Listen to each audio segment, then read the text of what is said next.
Good morning students. நம்ம இப்போ நம்மை சுற்றி நிகழும் மாற்றங்கள் அப்படிங்கிற பாடத்தில் பார்த்துக்கிட்டு இருக்கோம். வேதி வினைகளினால் ஏற்படக்கூடிய விளைவுகள் போன வீடியோஸில் பார்த்தோம். அந்த வீடியோஸோட தொடர்ச்சி இப்போ பார்க்க போகிறோம். அந்த வேதி வினைகளினால் ஏற்படக்கூடிய விளைவுகள் அந்த வெப்பம், ஒளி மற்றும் அழுத்தம் உருவாதல் அப்படின்னு நம்ம ஃபர்ஸ்டே நான் கொஞ்சம் இன்ட்ரடக்ஷனில் சொன்னேன். அதோட கொஞ்சம் இங்கே டீப்பாக கொடுத்துருக்காங்க. அது என்னங்கிறதையும் பார்த்துருவோம். ஃபர்ஸ்ட் என்ன சொல்லியிருக்காங்கன்னா வெப்பம் உருவாதல். வெப்பம் எப்படி உருவாகுது அப்படிங்கிறது மாதிரி சில எடுத்துக்காட்டு கொடுத்துருக்காங்க. நம்ம உள்ளங்கையை தேய்க்கும் போது வெப்பம் உருவாகும். நம்ம சைக்கிளுக்கு காத்தடிக்கும் போது அந்த பம்ப் இருக்குல்ல, அந்த பம்ப் என்ன ஆகும், வெப்பம் உருவாகும். அதே மாதிரி தான் இந்த கெமிக்கல் ரியாக்ஷன்ஸ், அதாவது வேதி வினைகள். அந்த வேதி வினைகள் எதை உருவாக்குது அப்படின்னா வெப்ப ஆற்றலை உருவாக்குகிறது. அந்த வேதி வினைகள் வெப்ப ஆற்றலை உருவாக்குகிறது. வெப்பத்தை உமிழக்கூடிய வினைகளுக்கு நம்ம என்ன சொல்றோம், வெப்ப உமிழ் வினைகள் அப்படின்னு சொல்றோம். வெப்பத்தை ஏற்றுக்கொள்ளக்கூடிய வினைகளை வெப்பம் கொள்வினைகள் அப்படிங்கறத சொல்லுவோம். நம்ம இதை பத்தி ஏற்கனவே பேசியிருக்கோம். இதுல வெப்ப உமிழ் வினைகளுக்கு எடுத்துக்காட்டு கொடுத்திருக்காங்க. ஏற்கனவே படிச்சதுதான். சுட்ட சுண்ணாம்போட நம்ம நீரை சேர்க்கும் போது அதிக அளவு வெப்பம் ஏற்பட்டு நீட்டு சுண்ணாம்பு உருவாகிறது. அதாவது சுண்ணாம்பு இருக்குல்ல, சுண்ணாம்போட தண்ணி சேர்க்கும் போது ஹீட் ஆகும். ஸோ இது என்னது, வெப்ப உமிழ் வினைக்கு எடுத்துக்காட்டு. அதனால அந்த சுண்ணாம்புக்கு தான் வேதி பேர் கால்சியம் ஆக்சைடு. அந்த தண்ணியோட சுண்ணாம்பு சேர்த்தன உருவாகிறதுக்கு பேரு கால்சியம் ஹைட்ராக்சைடு. அதே மாதிரி செயல்பாடு 4 இது நம்ம ஸ்கூல்லேயே செய்வோம். இந்த வருஷம் ஸ்கூல் லாக்டவுனுங்கிறனால செய்ய முடியாம போச்சு. நம்ம லேப்ல சல்ஃபியூரிக் ஆசிடும் இருக்கு, சோடியம் ஹைட்ராக்சைடு இருக்கு. சல்ஃபியூரிக் அமிலம் அப்படிங்கிறது என்ன குறியீடு அப்படின்னா H2SO4, கந்தக அமிலத்தை தான் சல்ஃபியூரிக் அமிலம்னு சொல்லுவோம். இன்னொன்று சோடியம் ஹைட்ராக்சைடு குறியீடு NaOH, சோடியம் ஹைட்ராக்சைடு. இது ரெண்டையும் நம்ம ஒரு டெஸ்ட் தனித்தனி டெஸ்ட் எடுத்துக்கிட்டு சோடியம் ஹைட்ராக்சைடு கரைசலை சல்ஃபியூரிக் அமிலத்தோட சேர்ப்போம். இந்த சோடியம் ஹைட்ராக்சைடு கரைசல சல்ஃபியூரிக் அமிலம் இருக்கக்கூடிய டெஸ்ட் கொஞ்சம் டிராப்பா கொஞ்சம் கவனமா சேர்த்தோம்னு வச்சுங்களேன். கொஞ்ச நேரம் கழிச்சு என்ன ஆகும், சோதனைக்குள்ள ஹீட் ஆக ஆரம்பிக்கும். அது இப்போ என்ன ஆகுது, இது ரெண்டு வினை பெற்று வெப்பத்தை உமிழக்கூடியது. வெப்ப உமிழ் வினை இங்க நடக்குது அப்படிங்கறத நம்ம கண் கூட பார்க்கலாம். அதை அடுத்து நம்ம பார்க்கக்கூடியது ஒளி உருவாதல். ஒளி உருவாதலுக்கு முக்கியமான எடுத்துக்காட்டு என்ன பண்ண, நான் விறகு எரிதல் சொன்னேன் உங்களுக்கு. இதுல மெழுகுவர்த்தி எரிஞ்சா ஒளி உருவாகுது அப்படின்னு போட்டிருக்காங்க. அதே மாதிரி கெமிக்கல் ரியாக்ஷன்ஸ் நடக்குது. மெக்னீசியம் நாடா, இந்த மெக்னீசியம் நாடா என்ன அப்படின்னா ஒரு வேதி சேர்மம். அந்த இது என்ன செய்யும், நம்ம நெருப்புல சுடல காட்டும் போது அதை எரிந்து கண்ணை கூசையும் ஒளியையும் வெப்பத்தையும் தரும். அதாவது நம்ம சிம்பிளா சொல்லணும்னா மத்தாப்பு நம்ம கொடுத்தோம்ல, மத்தாப்பு நம்ம கொடுக்க தெரியாது. அந்த மத்தாப்பு போடுறதுன்னு அப்படியே படப்பட நல்ல கண்ணை கூசை செய்யற ஒளியையும் வெப்பத்தையும் தருது பார்த்தீங்கன்னா, அதே மாதிரி இந்த மெக்னீசியம் நாடா. அதுதான் இங்க சொல்லியிருக்காங்க. இந்த தீபாவளி டயத்தில் நம்ம பட்டாசுகள் இருக்கும்போது அந்த ஒளி உமிழப்படுகிறது. இந்த நிகழ்வுகள் யாவுமே என்னன்னு சொல்றாங்க, வேதி வினைகளால் நடைபெறும் வினைவுகள். மெக்னீசியம் நாடா அடிக்கடி எல்லாத்துலயும் சொல்லுவாங்க. அடுத்து ஒளி உருவாதல். நம்ம பேசிட்டு இருக்கும்போது சத்தத்தை நம்ம கேட்கிறோம்ல, ஒளியை உருவாக்குறோம், கேட்கிறோம். அதே மாதிரி ஒரு உலோகங்களை நம்ம தட்டும் போது, நம்ம ஸ்கூல்ல எல்லாம் பெல் அடிப்போம்ல, அந்த மாதிரி உலோகங்கள் தட்டும் போது ஒளியை கேட்கிறோம். தீபாவளி கொண்டாடுற வெடிகள் நம்ம என்ன போடும்போது ஒளிகளை கேட்கிறோம். ஸோ இந்த வெடிகள்லாம் ஆக்சுவலா என்னது, கெமிக்கல் ரியாக்ஷன்ஸ், வேதி வினைகள். அந்த வேதிப்பொருள் வினைபுரியறதுனாலதான் வெடிகள் ஒளியை வெடித்து ஒளியை உருவாக்குகிறது. அதுக்கு இங்க ஒரு செயல்பாடு கொடுத்திருக்காங்க. இது என்ன சொல்லியிருக்காங்கன்னா, ஒரு சோதனை குழாய் ஒன்றை எடுத்துக்கிட்டு அதில் என்ன செய்யணுமா, ஹைட்ரோகுளோரிக் அமிலத்தை எடுத்துக்கணுமா. ஹைட்ரோகுளோரிக் அமிலத்தை ஒரு டெஸ்ட் டியூப்ல எடுத்துக்கிறோம். அதுக்கப்புறம் அதுல என்ன செய்யறோம் அப்படின்னா, மெக்னீசிய நாடாத்துண்டு அல்லது ஜிங்க். மெக்னீசிய நாடாத்துண்டை என்ன பண்ணணும், அதுக்குள்ள உள்ள போட்டோன்னே கொஞ்சம் உள்ள போட்ட சோறில் நம்ம என்ன பண்ணணும், சோதனை டெஸ்ட் டியூப் வாய் இருக்குல்ல, அதுல ஒரு தீக்குச்சியை பத்த வச்சுன்னு வச்சுக்குவேன். அது அப்படியே பாப்பா அப்படி நம்ம மண்ணெண்ணெல்லாம் ஊத்திட்டு வாயில சமயம் மேஜிக்லாம் செய்வாங்களா, ஊதும் போது அப்படி சத்தம் வரும்ல, அப்படி அந்த மாதிரி தீப்பந்தம் ஏற்பட்டு அணையும்.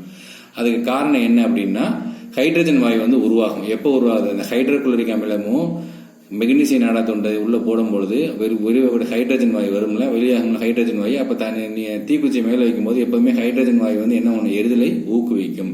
சோ அந்த பாப் அப்படிங்கிற ஒளியை உருவாக்கும். சோ இந்த ஒரு வேதிவினை மூலமா நம்ம ஒளியை உருவாகுது அப்படிங்கிற மின்னணுக்கலாம் தெரிஞ்சுக்கலாம். அடுத்து அழுத்தம் உருவாதல் அப்படின்னு ஏற்கனவே சொன்ன பலூன் என்ன ஆகும், ஊதிக்கிட்டே இருந்தோம்னா ஒரு அழுத்தம் தாங்காம, நம்ம சைக்கிள் டியூப் சொன்னோம், ஸ்கூல்ல சைக்கிள் டியூப் அடிக்கிறது சொன்னோம் போன வீடியோல. இதுல பலூன் சொல்லியிருக்காங்க, அவ்வளவுதான். அதே தான், சேம் தான். பலூன்ல உள்ள காற்று அழுத்தம் அதிகமாகும் பொழுது அது வெடிச்சு வெடிக்குது. அதே மாதிரி என்ன சொல்றாங்கன்னா, இது போன்ற சில வேதிவினைகள் மூடிய கலனில் நிகழும் போது வாயுக்களை உருவாக்கி அதன் காரணமாக அழுத்தம் அதிகமாகிறது. இவ்வழுத்தம் குறிப்பிட்ட அளவை விட அதிகமாகும் போது கலன் வெடிக்கிறது. வெடிகுண்டுகளும் பட்டாசுகளும் இதன் காரணமாகவே வெடிக்கின்றன அப்படின்னு போட்டிருக்காங்க. சோ இந்த மாதிரி மூடிய கலனுக்குள்ள நம்ம என்ன பண்றோம், வாயுக்கள் இந்த மாதிரி ஹீட் அதிக அழுத்தங்களை கொடுக்கும் பொழுது சில வாயுக்கள் உருவாகி அழுத்தம் அதிகமாகும் போது வெடிக்குது. இது மாதிரிதான் வெடின்னு சொல்றாங்க. இப்ப வெடியை பத்த வைக்கும் போது என்ன ஆகுது, வாயுக்கள் உருவாகி அதிக அழுத்தம் ஏற்பட்ட வெடித்து சிதறுகின்றன. ஒரு வெடி எப்படி வெடிக்குது அப்படின்னா, வெடியை பத்த வைக்கும் போது அதுல இருக்கக்கூடிய அழுத்தம் காரணமாக வாயுக்கள் உருவாகி அது அழுத்தம் ஏற்பட்டு வெடிக்குது சிதறுது அப்படின்னு சொல்லி. இதனால என்ன செய்யுது, ஒலி கேட்குது அப்படிங்கிறாங்க. இந்த அழுத்தத்தின் மூலமா நம்ம நிறைய ப்ரெஷர் குக்கர்லாம் இந்த அழுத்தத்தின் மூலமா தான் என்ன பண்ணுது, செயல்படுது. ப்ரெஷர் குக்கர் சில சமயம் மூடியை ஓப்பன் பண்ணாம திறந்தோம்னு வச்சுக்க வெடிச்சிடும், பார்த்துருக்கீங்களா? அது மாதிரி தான். ஸோ இப்போ இந்த பாடம் என்னாச்சு, முடிஞ்சிச்சு. ஸோ இந்த பாடத்தில் நம்ம இதுவரை என்ன கற்றுக்கிட்டோம் அப்படின்னா எல்லாமே நீட்டாக தெரிஞ்சுக்கிட்டோம். இப்போ பார்த்தீங்கன்னா உங்களுக்கு தெரிஞ்சுக்கணும், கற்றோம் வேதி வினைனா என்னன்னு தெரிஞ்சுக்கிட்டோம். வேதி மாற்றங்கள் இயற்பியல் மாற்றங்கள் வந்து வேறுபடுதல் தெரிஞ்சுக்கிட்டோம். அதாவது எப்படி இயற்பியல் மாற்றத்துக்கு வேதியியல் மாற்றத்துக்கு உள்ள வேறுபாடு அப்படிங்கிறத பார்த்தோம். வேதிவினை என்னென்ன காரணிகள், ஃபேக்டர்ஸ் என்னென்ன காரணம் நிர்மாணிக்குது அப்படிங்கிறத பார்த்தோம். வேதிவினைகள் முக்கியத்துவம் மற்றும் விளைவுகள் பற்றியது, வேதிவினைகள் என்னென்ன முக்கியத்துவம் அதோட விளைவுகள் பற்றி அறிஞ்சோம். அன்றாட நம்ம டெய்லி லைஃப்ல நடக்கக்கூடிய வேதிவினைகளை அடையாளம் கண்டுகிட்டோம். ஒரு வேதிவினையின் போது நிகழும் மாற்றங்களை உற்று நோக்கணும். எத்தனையோ வேதிவினைகள் நம்ம சொன்னோம், அந்த மாற்றங்கள் எல்லாம் உற்று நோக்கணும். ஸோ இந்த மாதிரியான அழகான கற்றல் நோக்கங்களை பூரா நம்ம இந்த பாடத்தை படிச்சது மூலமா என்ன பண்ணிக்கிட்டோம், நம்ம கற்றல் அடைவு பெற்றுட்டோம். இப்போ நம்ம அடுத்து நம்ம பார்க்க போறது, எப்பவுமே நான் ஏற்கனவே சொல்லியிருக்கேன், பாயிண்ட்ஸ் டு ரிமெம்பர் அப்படிங்கிறதுல, நினைவில் கொள்கை அப்படிங்கிறதுல இது ஃபுல்லாவே நீங்க என்ன பண்ணி பார்க்கணும், ஒரு தடவைக்கு 2 தடவை 3 தடவை 4 தடவை நல்லா வாட்சி பார்க்கும்போது உங்களுக்கு இந்த பாடத்தை பற்றிய புரிதல் அதிகமாகும். அதே மாதிரி சொல்லடைவுன்னு கொடுத்துருப்பாங்க, ரொம்ப முக்கியம் இந்த சொல்லடைவு. இதுல பாத்தீங்கன்னா என்னென்ன கொடுத்துருக்காங்க பாருங்க. வினைப்படு பொருள், வேதி வினையில் ஈடுபடும் பொருள். வினை விளை பொருள், ஒரு வேதி வினையில் உருவாகும் புதிய பொருள். வினைவேக மாற்றி, ஒரு வேதிவினையின் வேகத்தை மாற்ற உதவும் பொருள். எரிதல், காற்றில் உள்ள ஆக்சிஜனுடன் வினைபுரிதல். வீழ்படிவு, வேதிவினை மூலம் உருவாகி கரைசலின் அடியில் படியும் புதிய பொருள். ஓசோன், 3 ஆக்சிஜன் அணுக்கள் சேர்ந்த மூலக்கூறு O3. ஈஸ்ட், ஒரு வகையான ஒருசல் பூஞ்சை. உரம், செயற்கை அல்லது வேதியியல் முறையில் உற்பத்தி செய்யப்பட்ட எரு. வீணாதல், உணவுப் பொருட்கள் கெடுதல். நிறைவராத கொழுப்பு அமிலங்கள், கொழுப்பு உள்ள நீண்ட கார்பன் சங்கிலி தொடர் கொண்ட அமிலங்கள். ஆக்சிஜனேற்றம், ஆக்சிஜனை சேர்த்தல். என்சைம் அல்லது நொதி, என்சைம், உயிர் வேதிவினைகளில் வினைவேக மாற்றியாக செயல்படும் பொருள். உயிர் வேதிவினைகள், உயிரியல் பொருள்களில் நடைபெறும் வேதிவினைகள். நிறமிகள், நிறம் தரும் பொருள்கள். மெலானின், புவி வெப்பமாதல், பூமியின் சராசரி வெப்பநிலை உயர்தல். இந்த சொல்லடைவுல நீங்க படிச்சுக்கணும். இதுல உங்களுக்கு ஏதாவது டவுட் வந்தா நீங்க என்ன பண்ணலாம், கேட்கலாம். பாடத்தை வாசிக்கும் போது உங்களுக்கு இதுல எல்லா டவுட்டுமே கிளியர் ஆயிரும். சோ நம்ம இந்த வீடியோ இதோட நிப்பாட்டிக்கிறோம். நம்ம அடுத்த வீடியோல மதிப்பீடு, புக் பேக் கொஸ்டின்ஸ், சரியான விடை தேர்ந்தெடுத்து எழுதுக, கோடிட்ட இடங்களை நிரப்புக, சரியா அல்லது தவறா என எழுதுக, தவறான வாக்கியத்தை திருத்தி எழுதுக, பொறுத்துக, சுருக்கமாக விடையெழு. சுருக்கமாக விடையெழு எத்தனை கொடுத்திருக்காங்க அப்படின்னா 10 கொடுத்திருக்காங்க. சுருக்கமாக விடையெழி 10 கொடுத்திருக்காங்க. இதையும் நம்ம என்ன போறோம், பார்க்க போறோம் அடுத்த வீடியோல. அதுக்கு முன்னாடி இந்த கருத்து வரைபடத்தையும் ஒரு நீங்க என்ன பண்ணிருக்கீங்க கொடுத்திருக்காங்க பாத்தியா, கருத்து வரைபடம். இதையும் நீங்க ஒரு பாத்துங்க. நம்ம நடத்துன ஃபுல்லாவே இந்த டாபிக்ல இருக்கு.